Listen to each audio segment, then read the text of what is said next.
I know I'm grown as hell though, but sleeping with the door open just don't sound right. What's good, No Limit? It's your boy No Limit LJ. Today we got 3 true scary horror stories. I'm mad because I'm doing this by myself. Definitely wanted to do this video with somebody, but hey man, grind don't stop.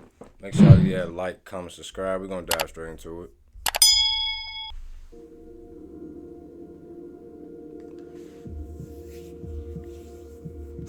Why I gotta be anonymous? When my dad was around 50, he got an African Grey. He always loved parrots his whole life, so I was happy for him to get one after his retirement. He named the bird Kevin. My dad taught Kevin a whole vocabulary of words, and he actually trained him to understand the meaning behind certain words, like hello, what's up, food, thank you, good, and a few others. My dad passed away at 70, and with that came the time to figure out amongst my siblings and I what would happen to Kevin. My brother and sister didn't want the responsibility of taking Kevin into their homes. Plus, their spouses were against it too. But I couldn't bear the idea of giving him away to a new home. Kevin was and is one of my last connections to my dad. In a sense, that was his best friend. So I decided I would take him into my home. I put his cage in the den of my house. My house doesn't have a basement, so the den is considered the lowest level of the house. Kevin is a moderately noisy bird. He could be a chatterbox some hours of the day, usually earlier on.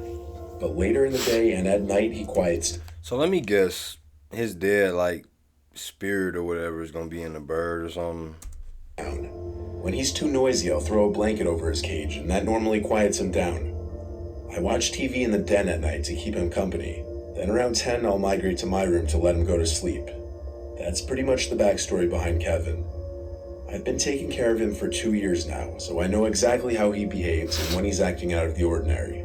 Speaking of out of the ordinary, there was one night in December around 11 p.m. that Kevin started making sounds while I was trying to sleep. I sleep with the door open since I live alone and need to be able to hear anything if something's going on in the house. Hearing him making his squawking noises past dark, especially this late at night. Hey man, I know I'm grown as hell though, but sleeping with the door open just don't sound right. But I guess that's just me. Usual beyond doubt, and something was irritating him. I went down to the den to see what was bothering him. He was wide awake on the lower perch of the two in the cage. He looked at me and was saying things like hello and what's up, and his name. All the while he was nodding his head up and down, moving his whole body in the process as if he were dancing. I tried to feed him, but he didn't eat, so I covered him with the blanket, hoping he would stop. I was in the kitchen when I stopped inside, because he was still making the noises, and I had a feeling he wasn't going to stop. Having work the next day, I couldn't afford to lose sleep because of him. I really didn't know what to do. I'm still to this day not exactly a bird expert. I went back downstairs and uncovered him. He was still doing his little dance, bobbing his head and body and making his distressed sounds. It didn't click with me until thinking I heard something in the pantry closet a few feet away from his cage. I walked over to it and hovered my hand over the light switch to the pantry, which was outside of the door. The door has one of those big glass panels that many pantry doors have, so when I flicked the light switch, I saw the outline of a body on the inside. Wait, hold on. The door has one of those big glass panels that many from his cage. I walked over to it and hovered my hand over the light switch to the pantry, which was outside of the door. The door has one of those big glass panels that many pantry doors have, so when I flicked the light switch, I saw the outline of a body on the inside. My fight or flight response kicked in, and I chose fight. I opened the door screaming, trying to get my adrenaline rushing, and I grabbed the man in the pantry closet out and threw him to the floor. He tried to fight back, but I easily overpowered him and had him in what I could best describe as a chokehold. He was a 50-something-year-old homeless-looking man with a smell to match it. I yelled at him, "Who are you? Why are you in my house?" He tried grabbing my face to possibly gouge my eyes or something, but I continued to wring his neck and punch him. During all of this, Kevin was going berserk in his cage. When the man on the floor seemed weak enough, I literally sprinted for the nearest phone and came right back and kept him on the ground while I called 911. The man was taken to jail, but he had no ID on him, nothing. He was homeless and had nothing to his name. And as such, he was considered what some people call judgment-proof, meaning even if I tried to sue him, I wouldn't get anything from him. He had raided my pantry closet that night and had opened jars of peanut butter, boxes of cookies and crackers, and all sorts of other boxed and canned foods. If it weren't for my dad's parrot, I don't know what else that man would have taken or done in my house. I'm grateful for Kevin, and I like to think part of my dad is watching over me and that bird. Okay, so that was totally opposite of what I thought, like how that story was gonna go. But okay.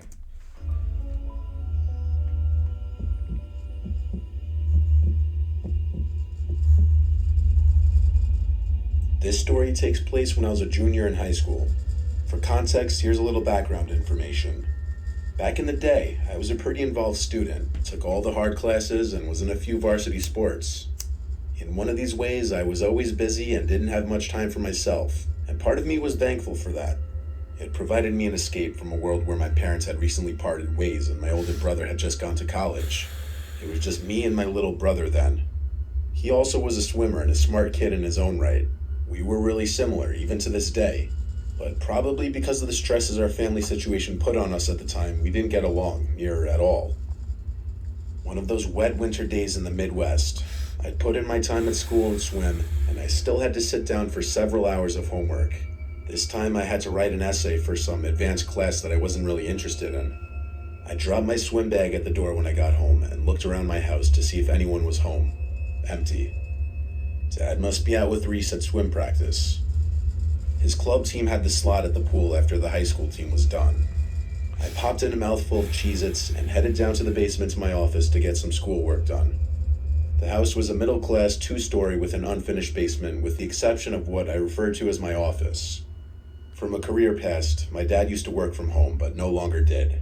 I was the only one who used this place, so my family, or what was left of it, just called it Quinn's office. So I made my way across the concrete floors and unattached carpet samples down there to the one finished-out room in the basement. I flicked on the CFL light. It was like any other night after practice. I still had hours of homework to do, so I turned on the computer and started typing away. I was typing for what seemed like an hour, trying to bring to words to what the concept of hedonism and the picture of Dorian Gray meant to me as best I could, or as convincingly as I could. Out of the dark, I heard my little brother call out to me, Quinny, come up." Almost reflexively, I called back to him, "Reese, I'm working, what do you need?" We would yell through the house like brothers do, but it took me a minute to realize I didn't hear him come home. I got no response, only for a couple minutes though. Again, I heard my little brother's voice sing out, Quinny, come up." It felt strange hearing those words carry across the dark, concrete floor. He's supposed to be at swim practice. I called back out to him, asking if he needed anything, but again, I received no answer. I thought about just starting my essay again, but the family situation was delicate at best, and I didn't want to be in trouble if my little brother actually needed something. I made the decision to get up and go find out for myself. I bounded up the basement staircase, the only way a high schooler can, and I called out again for my brother. "Reese, what's up? I'm really busy." I checked all around the main floor looking for my little brother, or even signs he was home. No shoes, no backpack, so he wasn't home, and there was no... Man, so in these situations, man, I'm not gonna lie. You supposed to just hurry up and get out the house. I don't think you supposed to go look and see what that sound is. If you know your little brother ain't home, like, come on, car in the driveway either. The only reason my dad would be gone right now would be to pick him up. Satisfied, I turned back for the stairs when I heard my little brother's voice ring out, Quinny, come up." This time every hair on my body stood on end. It just didn't make sense. He had to be at practice, and if he really needed me, he would have come to me. I go to the base of the second floor stairs and called out to him one more time, "Reese, what's going on? Are you okay?" For a minute, no answer. "Reese, I'm really busy. Can you tell me what's up?"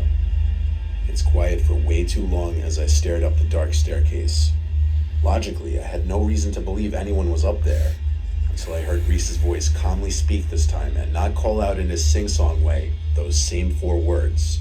Quinny, come up." "What?" I asked under my breath. I couldn't comprehend the situation. I did quick inventory of any probable scenario. Break-in, wrong voice. A prank?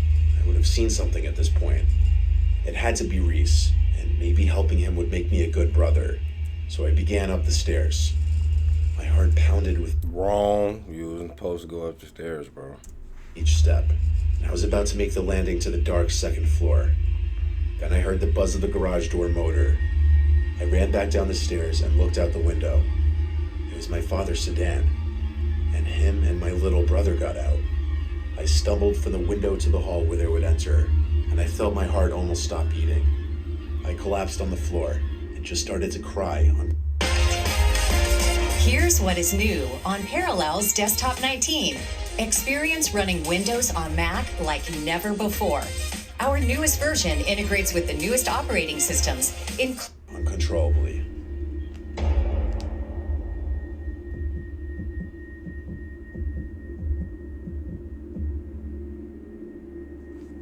So for that last story, y'all, like, do you think your parents or like your brother would believe you telling them that story, man? That's wild. I don't know if these true or not. I thought it'd be more like, background information on it, but I hope it's true, man. Like 15 years ago now, when I was a kid, I was with my best friend Jackson at some abandoned family resort or bungalow colony type place in New York. It was off a main road and then down a private dirt path driveway entrance, and it was a rather large property with a bunch of old abandoned buildings, including at least 10 small bungalows, a main hall, a few bathroom stations, and an indoor pool house. Along with that was an outdoor pool, a shuffleboarding area, and a kid's playground. Everything was old, run down, and with tall, overgrown grass growing over it. We found this place accidentally one time walking down Route 209, but we didn't explore it that day. We came back another night. By the time we went, it was past sunset. The sun was kissing the sky goodnight. It was getting very dark, but we didn't want to come during the day in fear of getting caught and getting charged with trespassing. We brought along walkie-talkies and flashlights with us to communicate to each other when we'd split up. We started looking around the bungalows together. Most of them looked the same and were relatively small. 1 or 2 beds each, a small kitchen, and 1 bathroom each. Some of them had these little living room areas. Halfway looking through these bungalows, I split off from Jackson because he was moving kind of slow. Sound retarded, man.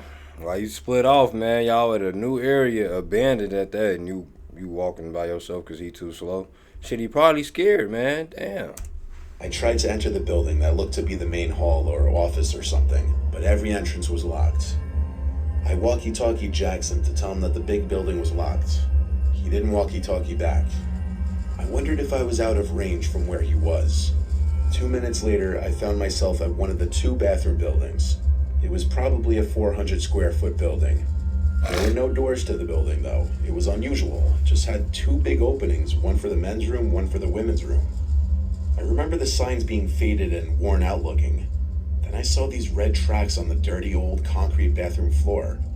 Now I'm not going to sit here and say they looked like bloody footprints, but I couldn't explain what these red marks could be then, and I still can't say for certain now. Regardless, it was pitch black inside that bathroom around that corner, and that was the first building I was scared to enter. I tried walkie-talkieing to Jackson again, hoping he was in range this time. I pressed the button on the walkie and said, "Yo, where are you?" When I let go, I heard the beep sound that the receiving walkie makes after getting a message from inside the bathroom. I ain't gonna lie, that would have freaked me the out. I would have been like, whoa, yeah, it's time to go. It gave me a near heart attack. Then I thought Jackson must already be in there, hence the red-looking footsteps. I called his name, and it echoed into the bathroom. I was actually about to step into the bathroom thinking he was hiding from me, pranking me, when I heard Jackson's voice call out from the distance behind me, outside in the darkness of the night. I heard him getting closer. Couldn't see him in the dark, but he obviously saw my light, so I yelled back, "I found your walkie-talkie." I started stepping into the bathroom, but then he said back, "Don't go in there, I never went in there." This is when I turned around and hurried right out of there.